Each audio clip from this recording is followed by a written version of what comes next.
నమస్తే. నేడు ధర్నా చౌక్లో జాజుల శ్రీనివాస్ గౌడ్ ఆధ్వర్యంలో మహాధర్నా నిర్వహించారు. ఈ కార్యక్రమంలో పాల్గొనడానికి వచ్చినటువంటి దాసరి ఉషా గారు మన దగ్గర ఉన్నారు. మేడం, ఎట్లా చూస్తారు? Congress party already nomination start అయినాయి, వాళ్ళ పని వాళ్ళు చేస్తూనే ఉన్నారు. ఏం చెప్తారు? ఎందుకంటే 42% చట్టబద్ధంగా ఇస్తామని వాళ్ళు చెప్పినారు, మీరు ఇయ్యలేదని ధర్నాలు చేస్తున్నారు. ఇప్పుడు ఏం చేయగలుగుతారు మీరు? ఇప్పుడు చేసేదే ఇప్పుడన్నా, అసలు ఇప్పుడే కదా యుద్ధం మొదలైంది. ఒకటేసారి యుద్ధం మొదలైంది కదా అని కత్తులు కటారాలు అన్ని ఒకటే రోజు బాంబులన్నీ వదులుతామా? లేదు. మా దగ్గర అస్త్రాలు ఎన్నో ఉన్నాయి. మేము మొదటి నుంచి ఒక్కరోజు మేము రాష్ట్ర బంద్ పిలుపు బీసీజేఏసీ తరపు నుంచి వచ్చిన వెంటనే గ్రామ స్థాయిలో అన్ని షాపులన్నీ స్వచ్ఛందంగా మూసుకొని పోయినాయి. అదే విధంగా ఒక రోజు మౌనం పాటించాలి అని అంటే ఒక మౌన దీక్షతోటి ఎంతో మంది, వందలాది మంది జిల్లా స్థాయిలో పాల్గొని అది విజయవంతం చేసేళ్ళు. అంటే బీసీ వాదం అనేది ప్రతి ఒక్కరి గుండెల్లో ఉంది. నేడు మీరు ఏదో ఇస్తా అని చెప్పేసి ఊరించి నేడు మీరు ఇయ్యలేదు. ఇప్పటి వరకైనా మీరు ఇస్తారేమో అని చెప్పేసి చాలా మంది నమ్మిళ్ళు. కానీ మీరు పూర్తిగా చేసేది మోసం. ఈ కాంగ్రెస్ ప్రభుత్వం, ఈ బీజేపీ ప్రభుత్వం, ఈ అధికార పార్టీల వాళ్ళందరూ కూడా ఏమన్నారు? వాళ్ళే వచ్చిలా, వాళ్ళే జెండాలు కప్పుకొని, కాంగ్రెస్ పార్టీ జెండాలు కప్పుకొని, బీజేపీ పార్టీ జెండాలు కప్పుకొని మరి వాళ్ళు ఏమన్నారు? బీజేపీ బీసీ సైడ్ ఉన్నది, కాంగ్రెస్ బీసీలు దిక్కున్నది అని చెప్పేసి చెప్తున్నారు. అప్పుడు చెప్పినప్పుడు బీసీ చేసి వాళ్ళందరం కూడా సరే ఏదో ఒకటి ఆశించవచ్చు అని చెప్పేసి వేచి చూసి ఉన్నాం.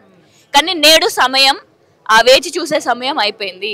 ప్రధానంగా మేము ఆర్డినెన్స్లు తెచ్చినాం, జీవోలు తెచ్చినాం, 9th షెడ్యూల్లో పెట్టాలంటే బీజేపీ చేయాలి. మేము చేసే ప్రయత్నాలు అన్నీ చేసినాం, ఇక మిగిలింది ఏమీ లేదు, బీజేపీ చేతుల్లో ఉందనేది ప్రధానంగా కాంగ్రెస్ వాళ్ళు చెప్తున్నారు. మరి ఇంత తెలివి లేకుండా నువ్వు ముఖ్యమంత్రి అయినవా? ఇంత తెలివి లేకుండా బీసీ కమిషన్ వేసినవా? ఇంత తెలివి లేకుండా మన స్టేట్లో ఉండేటటువంటి బీసీ జనాభా గణన చేయించినవా? ఆ మాత్రం తెలివి లేకుండా నిన్ను ముఖ్యమంత్రి పీఠం మీద ఎట్లా కూర్చోబెట్టినాం? ఇదేంటిది? డెమోక్రటిక్ పాలన అంటే ప్రజాస్వామ్యం. అందరూ కూడా ఇక్కడ అధికారంలో కూర్చున్నారు అని అంటే, ఆ ప్రభుత్వంలో ఉన్నారు అని అంటే పైసలు ఎవరి? ప్రజలే. ఓట్లు ఎవరి? ప్రజలే. మరి ఓట్లు వేయించుకున్నటువంటి ప్రజలది ఎలక్షన్ల ముందేమో గుర్తుకొస్తాయి ఇవన్నీ. ఎలక్షన్లు అయిపోయిన తర్వాతనేమో ఈ డిక్లరేషన్లు చేద్దాం 6 నెలల్లో చేసేస్తామని చెప్పేసి చెప్పింది ఎవరు? చెప్పింది ప్రజలా లేకపోతే నేటి ముఖ్యమంత్రియా? మరి నేడు ముఖ్యమంత్రి తల దించుకోవాలి. ఆయనకి ఇంత సోయి కూడా లేనటువంటి వాగ్దానాలు ఇచ్చిండు. ఆయన ఏమన్నాడు? బీజేపీతో ఒప్పించి మరీ చేయించుతాం, అక్కడ ప్రభుత్వం, కేంద్ర ప్రభుత్వాన్ని వంచి మరీ చేయించుతామని అంటాడు. ఈరోజు ఎవరి తలకాయలు, ఎవరి మెడలు వంచుతున్నారు అందరూ. మరి అట్లనే బీజేపీ నుంచి కూడా వాళ్ళు బీసీ ముఖ్యమంత్రిని చేస్తానన్నారు కదా తెలంగాణ నుంచి. మరి తెలంగాణ నుంచి బీసీ ముఖ్యమంత్రి కాదు. అసలు నువ్వు రిజర్వేషన్ ఇవ్వలేకపోతుంటే నువ్వు ముఖ్యమంత్రిని ఎప్పుడు చేస్తావు? అంటే నువ్వు నేడు ఏం జరుగుతుందో మనం గమనించాలి. బీసీ అనే పేరుని కేవలం ఓట్ల కోసమే ఉపయోగించుకుంటున్నారు కానీ నిజంగా వాళ్ళ గుండెలలో ఎట్లాంటి వాదం అనేటిది లేదు.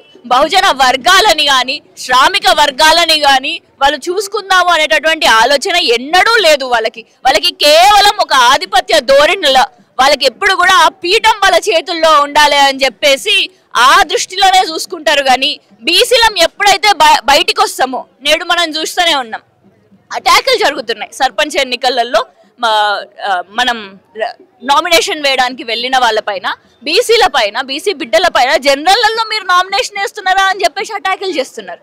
ఇది ఎక్కడ పద్ధతి? ఇవన్నీ కూడా ఈ నేటి వరకు అన్ని చూసుకుంటేనే ఓపిక పట్టుకుంటూనే వస్తున్నాం.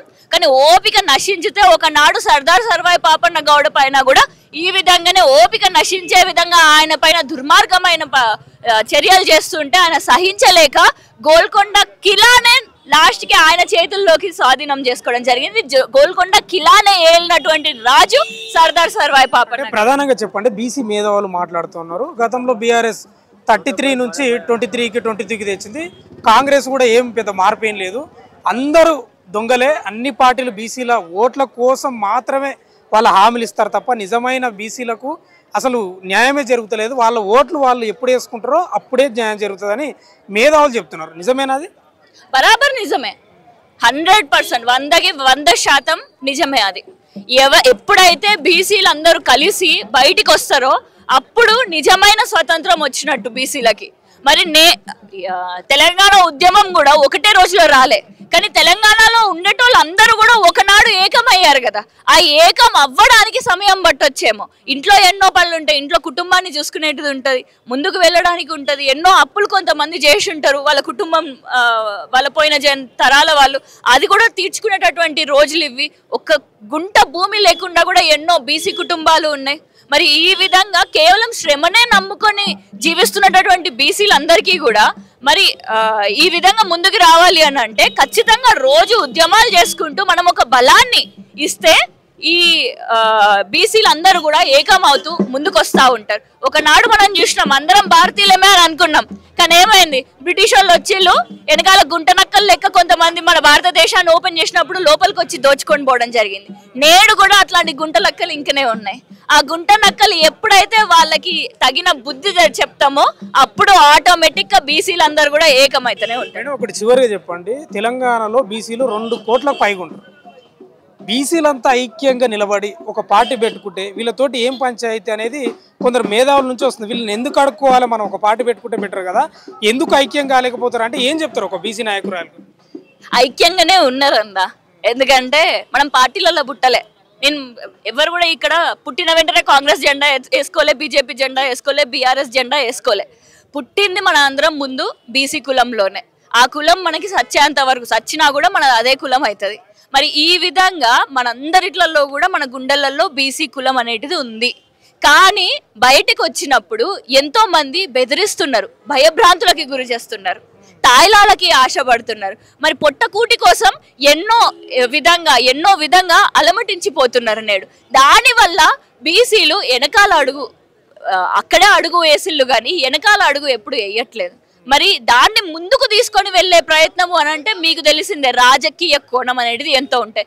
నేడు బీసీ జేఏసీ పక్షాల నుంచి మేము కాంగ్రెస్ని బీజేపీని మేము ఎదిరిస్తే వాళ్ళు ఏమంటారు, కాంగ్రెస్ వాళ్ళు ఏమంటారు, మీరు ప్రతిపక్ష తొత్తులు అని అంటారు. ఒకవేళ మేము బీఆర్ఎస్కి మంచిగా మద్దతుగా నడుస్తూ ఉంటే కాంగ్రెస్ వాళ్ళు ఏమంటారు, మీరు ప్రతిపక్షానికి తొత్తులు అని అంటారు.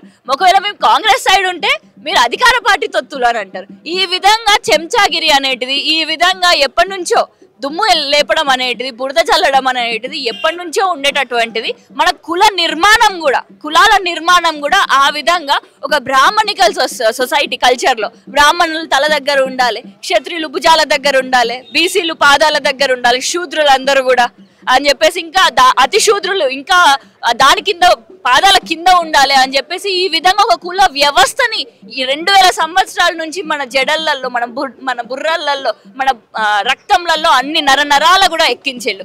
నేడు ఒక గ్రామానికి పోయి చూడండి, అక్కడ ఉన్న అమ్మలందరికీ కూడా, అమ్మ మీరందరూ కూడా పురుషులతోటి సమానం, మీరందరూ కూడా షేర్లలో కూర్చోండి అని అంటే, లేదు బిడ్డ ఇది మా గౌరవం అని చెప్పేసి వాళ్ళు కింద కూర్చుంటారు. కానీ ఒక నాయకుడిగా మనం ఏం చేయాలి, అరే అవ్వలు కింద కూర్చుంటున్నారు కదా, వాళ్ళకి మనం సమానం కదా అని మనం కింద కూర్చొని వాళ్ళకి నేర్పించడం, ఈ విధంగా నేర్పించాలి. ఎందుకంటే ఒక నిర్మాణం జరిగిపోయి ఉన్నది.